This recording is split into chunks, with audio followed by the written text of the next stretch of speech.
Hello, welcome to the Daily Crawl. My name is Rob. It is a Micro Shark Monday, and today we're working on a cheat code. Mazz Designs cheat code. This is the carbon code, is carbon fiber cheat code chassis. I have just assembled it. I am nowhere near completing this build yet. I still have several things that need painted.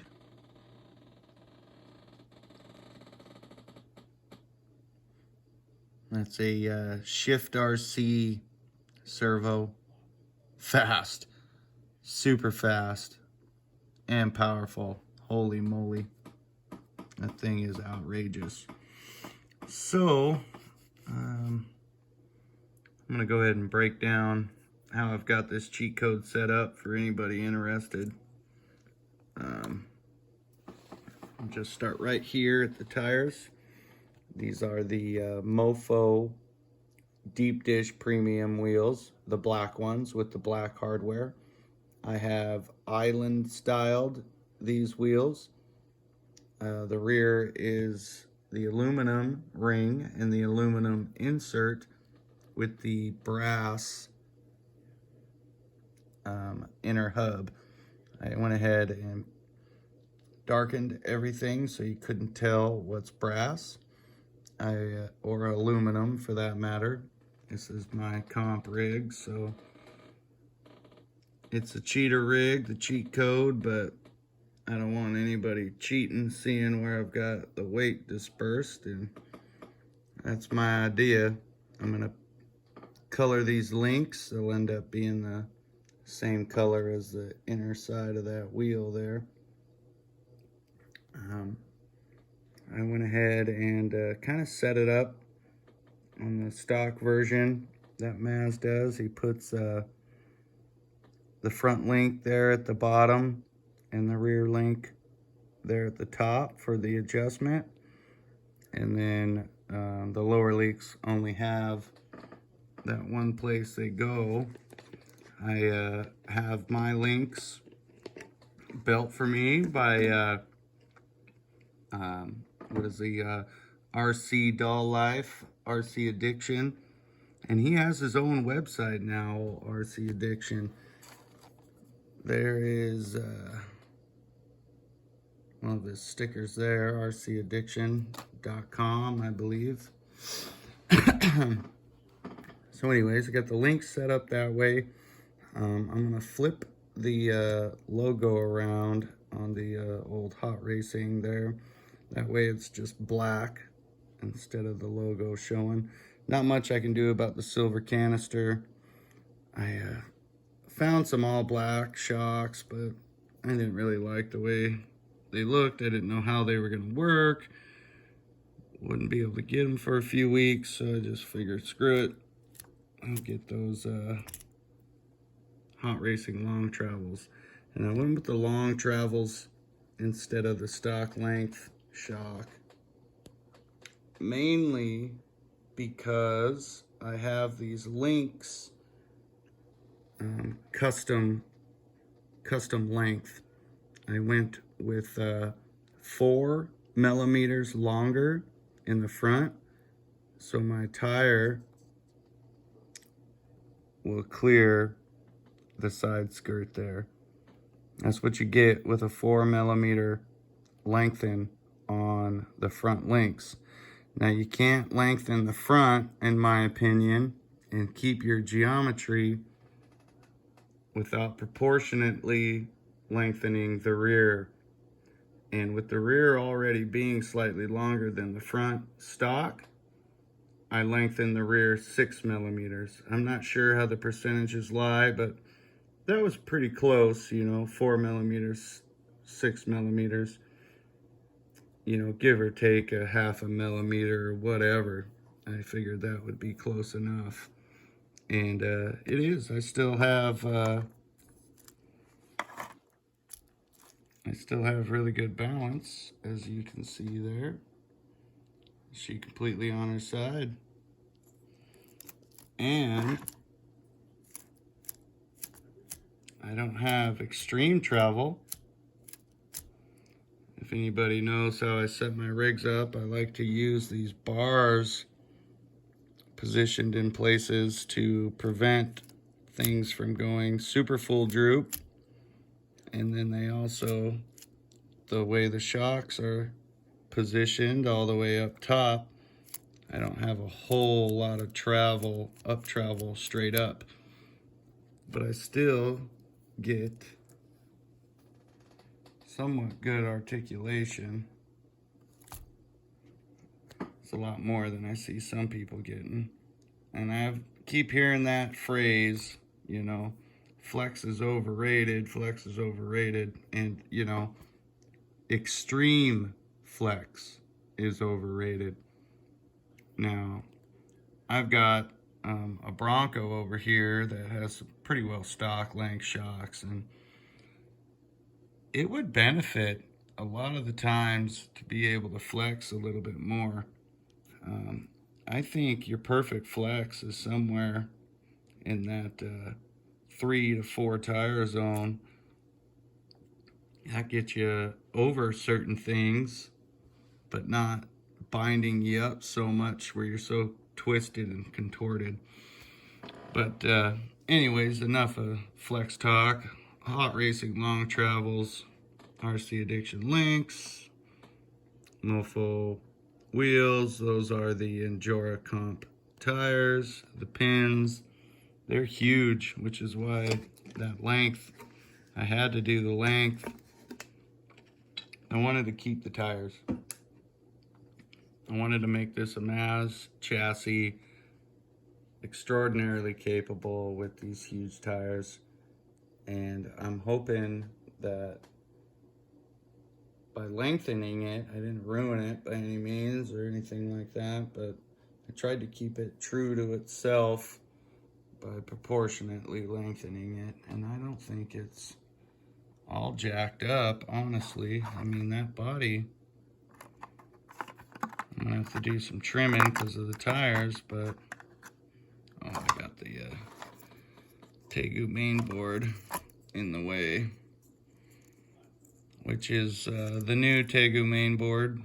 It is the Pro version, so I'd assume it's a 30 amp, but it also has the Avatar receiver built into it. So because of that, I have the Bluetooth on it at all times now. For anyone that has the Avatar set up with their Furatech ESC, it is one or the other with your receiver, because the receiver plugs into the same port on the ESC that the Bluetooth module does. And I'd assume that if you're running a different receiver, you can continually use your Bluetooth. It could stay plugged in at all times, but not the way Furatech does it. But since this is built in, I get that Bluetooth in there all the time. So this is it right here. These are all the wires right there. I just have this board. Motor plugs in, servo plugs in. Obviously the battery will plug in right there, but I mean, that's it. Boom. And I can mount that right there. I'm honestly thinking about putting it in here. I need to move my magnet tray forward slightly, just barely, and that should give me the room I need to mount this tray somewhere on one of these holes, maybe right there where that shock mounting hole is. And that will allow the main board to just clear the transmission and tuck right in there ever so nicely, and then have everything centered right down the line, and then get an ultralight battery to ride on one of the sides.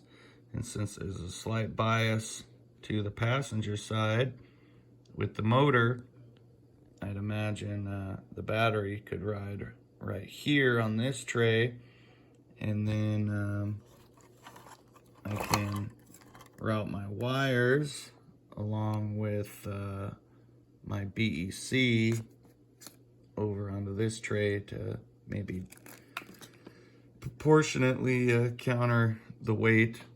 Wires BEC over there and a small battery over there. The weight balance might be all right. I don't know, but anyways, that's the idea with the electronics. But pretty neat that this is it. This is my receiver and my electronic speed control, and they're up to version 1.5, I believe, on the firmware for this guy right now. That was the newest one I found, whereas the Lizard Pro's up to 2 point something or other. I don't know. I've had pretty good luck with these Tegu main boards, honestly. All the motors I have run fine off of them. 3S capable main board. I dig them. I like them. I think they're pretty sweet. So I have a BAM 4100 in here. I've turned it on, crawled it. It crawls really good, really slow, really good. There is a glitch when it's leaving low end and cruising into medium. It likes to vroom vroom and then go. So I'm hoping that I can eliminate that glitch through my throttle curve and then maybe lengthen that low end enough with the throttle that I'll have a lot of play in the trigger, so I can really fine tune the slow end on this. I'm hoping. We'll see how the torque is and everything. I have 50% underdrive in the rear and 20% underdrive in the front for a 30% overdrive bias towards the front. So that should be pretty sweet. I've got the full girth mofo axles in the rear, stock length, and I have the mofo CVDs version 2 in the front. I don't know if you can see that or not in there. I guess there's that shiny doodad right in there, that CVD shield. But anyways, I have stock inner axles. Someone was talking about just getting the +4s. I did not want to do that. I wanted my steering scrub to be non-existent. Now I did flip the DDPs, so the deep dish side is pointing out, but with the island style competition pin, it's a flipping the deep dish gets you 2 millimeters width, and then with the fatter ring kind of got me the 2 millimeters back over. As you can see, the fatness of the tire hanging back over towards the knuckle just a little bit, and then continued that width just a little bit. So I do end up with a +4 each side width extra without any hex extensions or extended axles. I was able to get my +4 by flipping the deep dish and adding the mofo island style wheels, because I measure in right at about 4 3/4 inches, I believe, or just under 4 3/4 inches wide. I think it looks pretty rad. I think it's going to be pretty sweet. Like I said, I'll be painting, coloring up the linkage, and it'll match the knuckles. I have brass knuckles on there right there. You can see that brass knuckle matches the axle like beautifully. And so the color, instead of it being aluminum there, is going to be the color of that knuckle. And that's going to look pretty sweet. I just wanted to mock this whole rig up, make sure I got it all the way I want it. just for this body purpose more than anything. I've got the paint to paint this. I'm still waiting on my a stencil. I'm gonna go with kind of a, it'll look like some sort of alligator skin, some dried up skin, almost like a dried up lake bed stencil. It's gonna look freaking rad. And the color, it'll be a two-tone color. Right there will be the darker color I choose, and then the lines that will make up the alligator skin part will be this kind of midnight glistening purple. It's gonna look pretty rad. So it'll be, you know, murdered out, but then you'll have this hint of that right there. And then when you pull the lid, you know, the only thing you'll see then will be the shocks will be silver. Not much I can do about that other than buy those internal all black shocks. Not sure how well they work, so I didn't really want to throw something on a cheat code that might not be, that might not work very well. And that's pretty much the rundown here in my cheat code build for right now. It's coming along. Build everything from scratch, you know. Takes time to assemble all your parts. I'm not made of money by any means, and I'm making sure I get what I want, and sometimes making sure I get what I want might take an extra week or two or a month, whatever it may be. But I'm fine with that as long as she turns out the way I want it. I think it's going to be pretty rad, guys. If you made it to the end of the video, right on. Keep watching. It won't be long. I'll have a painted body on here. I'll cut up and show you how she crawls. It's going to be pretty rad. I'll let you know how this BAM 4100 does, but so far, I think it's going to be manageable. I'm curious about the low-end torque on the rocks. I'm hoping with the 50% underdrive, it helps that low-end torque and then gives me that extra zip, because it felt like it had the extra zip. I'll tell you that. And I'm excited, real excited about it. I went for a lightweight build. It didn't really turn out that lightweight.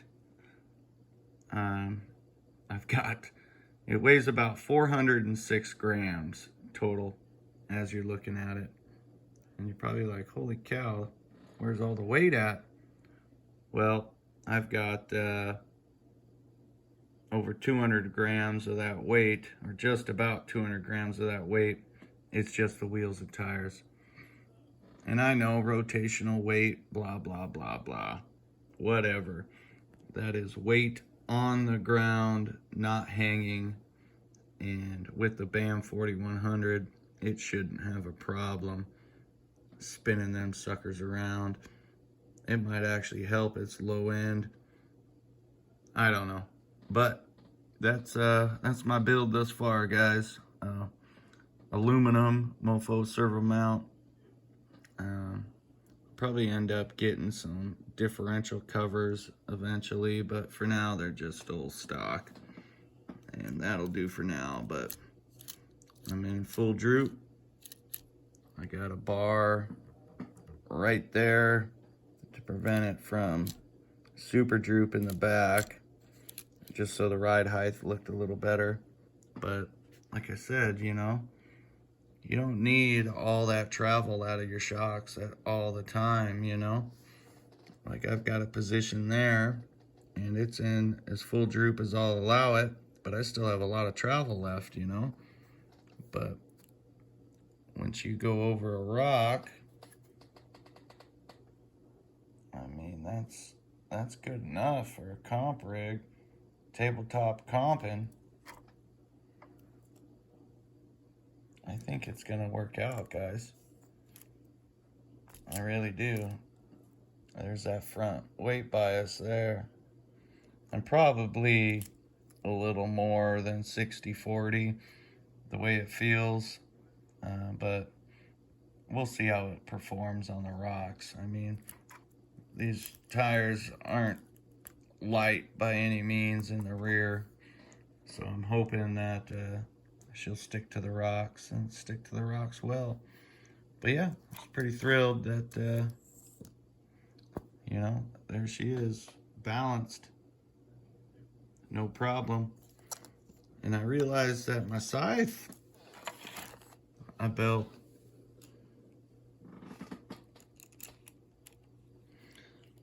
I got to balance the other day.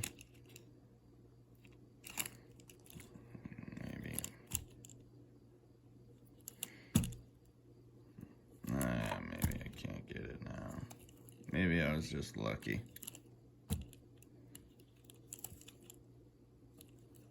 I was messing around with it. But anyways, here's my scythe. It doesn't quite have the balance the cheat code does, but it is a performer. And I've got it in full droop up here at the front. As you can see, it's dirty. It gets used quite often. Scarred up and dirty. I'm sure the cheat code would turn out that way, but I mean, I don't have a lot of straight up and down travel here. My bar is preventing the full droop from being too much. So, I mean, use those bars accordingly and they will help your shock setups, you know. I probably could have gone with a stock length shock, or I don't know, but I feel like I get a little more articulation than a stock length shock. I feel like that's more, maybe I'm not, maybe I'm crazy, but I feel like that's more than a stock would provide, but maybe I'm wrong, because it does get close.